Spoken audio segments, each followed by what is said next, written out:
कार्तिक मास कथा का अध्याय 22वां। नारद जी कहते हैं, राजन, कार्तिक शुक्ला दूज को यम द्वितीया कहते हैं। इस दिन यमुना जी में स्नान करके यमराज का पूजन करते हैं। इस द्वितीया को भैया दूज भी कहते हैं। इस दिन भाई अपने घर भोजन ना करे।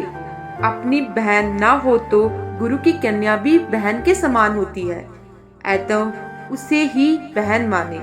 उस दिन बहन अपने भाई की आयु बढ़ाने के लिए 8 चिरंजीवियों मार्कंडे, बलि, व्यास, हनुमान, विभीषण, कृपाचार्य, अश्वत्थामा और परशुराम का विधिवत पूजन करे।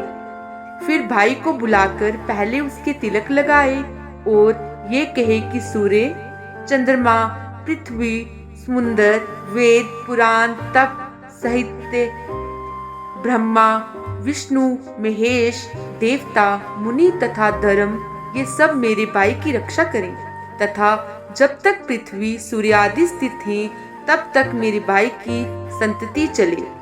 फिर बहन भाई को तिलक करके भोजन कराए। भाई भी अपनी बहन को श्रद्धा अनुसार, सामर्थ्य अनुसार दक्षिणा दे और कोई उपहार दे।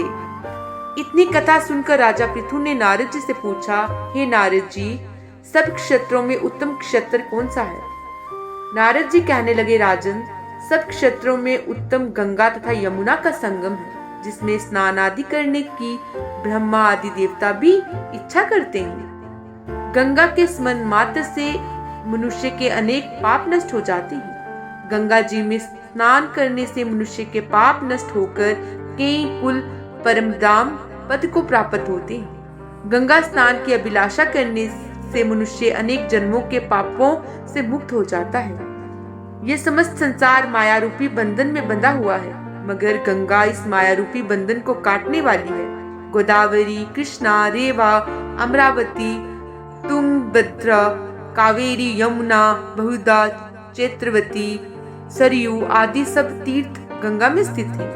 काशी क्षेत्र भी सब क्षेत्रों में उत्तम है, जहाँ देवता वास करते हैं।